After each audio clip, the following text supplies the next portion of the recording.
The reason for this is just because I feel like every time I come here, I teach something and then there's always one person who wanted something else. So I'll give you guys the decision. If you want reverse close guard, you go to this side of the mat. And if you want Tarik Hopstock, you go to this side of the mat. I think from the looks of it, we can maybe see the majority want reverse close guard. Okay, perfect. Nice. Who can I borrow? Happy? Yes. Put your pain and suffering. Don't crush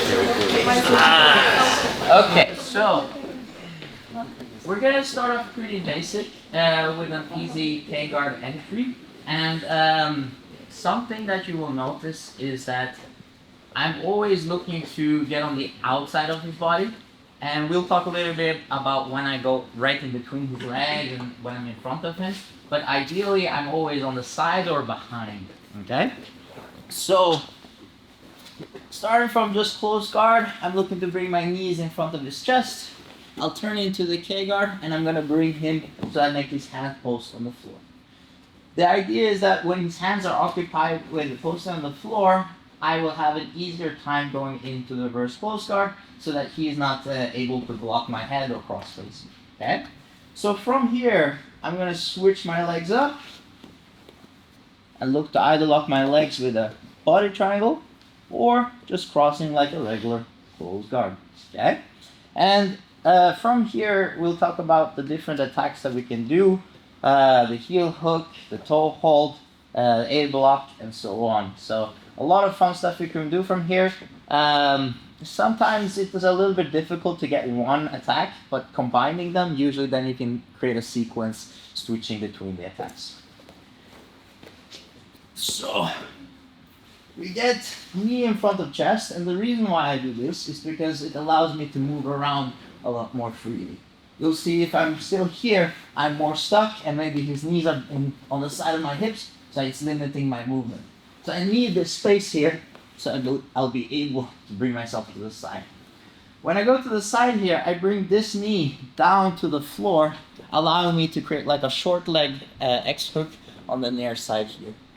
On the other side, I like to hook his armpit, or I would rather say his lat, on the other side here, allowing me to pull him towards me. Okay? Now this hand can play different roles. If you just want to make it simple, you're just going to look for the armpit. So this helps you bring the person over you and make them start posting on the floor. But you could, for example, look for a grip on the wrist. You could look for a grip on the far side here, depending on if he's grabbing my arm or grabbing my leg, I mean, like this, and then you could start setting up like this shotgun arm bar and such, right? So it's a little bit dynamic. Pulling him over here, as soon as I got his hands on the floor, you'll see how my left foot is going to sneak over to the other side of his belly. Oh. And my right leg is going to look to step on his armpit, okay? As I do this, I'm going to pull his knee to my left, allowing me to get his hips to fall down towards my hips, okay? It's like, kind of like I'm curling my heel towards me. And then if you want to lock the body triangle, depends a little bit on the proportion of the person on the other side as well. Yeah, after Christmas, I might not be able to do this on a fifth. But if I'm here, I can just lock my legs like this as well. Just talking quickly about this, if you're locking your legs like this, I prefer to have the top leg on the bottom. So if he tries to like unlock my legs with his left hand, try to do that. You see how it's going to be harder for him to do, whereas if this is the case, a lot of the times he might be able to push my heel down. But if you have the body lock, it doesn't matter, because now you're bringing the feet behind his back here. Okay?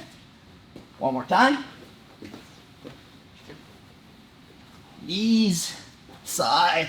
See how I bring my knee to the floor?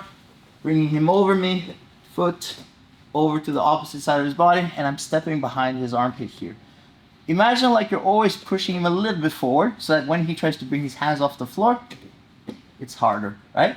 If I let him lean his weight back, that's usually how he manages to recover. So we're here, and I shoot my leg through. So, one more time there. I'm pulling, like, by pushing his knee down, I'm pulling with my heel, bringing his hip towards me, allowing me to now close my legs around him. Okay? 1, 2. All right, tell us then what you're teaching us today. So today we're doing reverse close guard, starting off with a pretty simple entry from just like a K-guard situation. And then we're gonna mix up with some attacks and hopefully we'll enter some different ways of getting into the reverse close guard. Best practice 9, how does it feel being back again? Feels amazing, as always. Good training, good sparring, good vibes. It's always fun to do the Nogi one as well because we haven't done it as often. So I thoroughly enjoy it. And tell me what it's like having Pavel here as well, maybe being arguably your biggest opponent right now.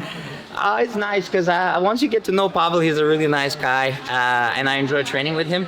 We have a lot of good exchangements in knowledge and techniques. So being here in his classes yesterday was amazing. I saw so many new details from his false reap. So really cool to have him. Right? I always think it's good to, practice it before it actually becomes too important to know, right? So we get into the reverse close guard. You guys can choose whether you lock it or you're just closing it like this. And I'm starting to attack this foot here, okay?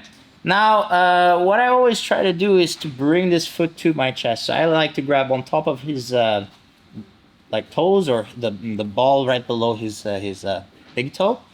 This way I have a good grip and I'm also having a good leverage of pulling his foot over to the other side, right? So if I grab here, I don't have a steering wheel as much as if I grab here. Now I can kind of like steer his foot towards this direction. What I'm trying to do is to hide his foot under my armpit on the other side here. And this can be somewhat difficult at times, especially if this knee starts to slip over all the way here. So slide your knee here. You see how now his foot is too far away for me to get under the armpit on this side. Now we could fight it and bring his leg back, which would just be grabbing his knee and pulling it back here. Or we can choose another attack, okay, which we can talk about later. But if his knee is right by my hip, which it is right now, I can bring his foot over. And when I'm hiding his foot under my armpit, what I'm looking for is to bring it actually quite low here. I want it closer to my elbow, almost more like behind my tricep. So when I'm pushing here, see how as I bring my elbow to my ribs, I'm gonna be exposing his heel a lot more, right? You can finish it the traditional way, or you could even switch it up, do like a reverse grip here. And from here, it's quite simply bringing his heel to my chest and pushing my hips slightly forward into his hips. So his knee might be on the floor here, go a little bit up here. So this is somewhat a very normal situation here. See how I'm now grabbing his foot and I'm keeping somewhat pressure on his knee here. I don't like having his knee pop up from the floor. Meaning like if he's able to bring his knee up, now things are starting to get a little bit complicated. So if this is the case, see if you can turn his leg and push his knee down. When you tuck that knee into your hip, now it's starting to get a lot more isolated and he's a lot weaker to stop you from turning his leg this direction. So I'm gonna bring his foot over, hide it. See how I give it to my other hand, to my left hand. That way I can now bring my elbow over, pull it back, and then catch his heel, okay? When I catch his heel, I always look to bring like where I would have my watch on my wrist under his actual heel here, right? Very common, you go with the elbow, but again, here, most of the time you're gonna slip off, especially with all the sweat. So I'm always looking to bring the wrist under the heel here. Now I can connect my hands together, pull up to my chest, and hip in to get the finish. This morning I hit one of the most beautiful foot sweeps we ever seen at best practice on one of the instructors, Tarik. So I just got off the phone with Max and next best practice I'm gonna be teaching.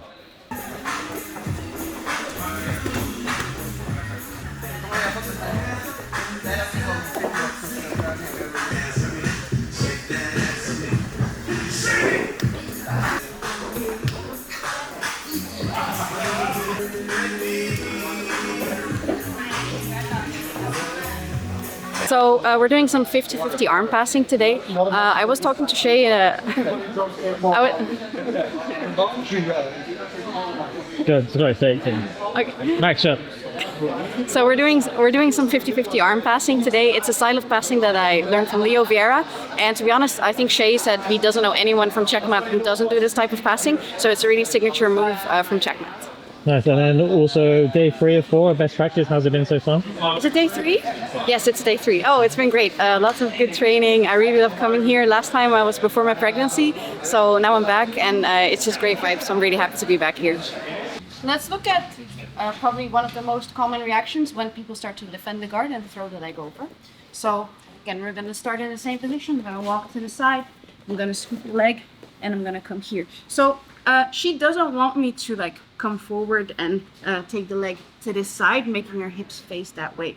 So to defend here, usually this top leg is going to come over here. So when it comes over, I'm going to catch it with my hand, and I'm going to push it down to the floor here. I want this knee to be below this other knee here. I'll explain why in a bit, but that's why I'm pulling the leg down to the floor here.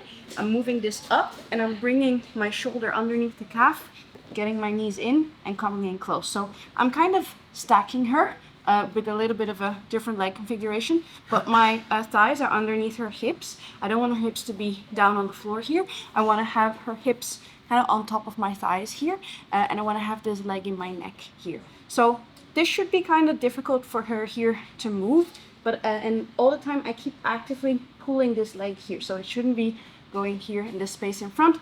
I want to keep pulling it this way. Now, I said I want to have this knee below the other knee, because if it's the other way around, if there's space here, she can bring this leg down here, and now she has her guard back. So that's why when we're here, and she throws the leg over, and we're here, I'm already preparing that move. I'm already trying to get this knee higher than the other knee, instead of going down here. Now I lost the position. So here, this knee stays under, I pull down in, I come forward with my leg, and this leg is in my neck here. Now again, I'm gonna find this grip here in between the shoulder and the neck. I'm gonna keep pressuring forward, and now just like a stack pass, I'm using my chest here to guide the legs to the side to come across here. Here I still have my grip, and I'll keep it for as long as I need to. It's a really good control.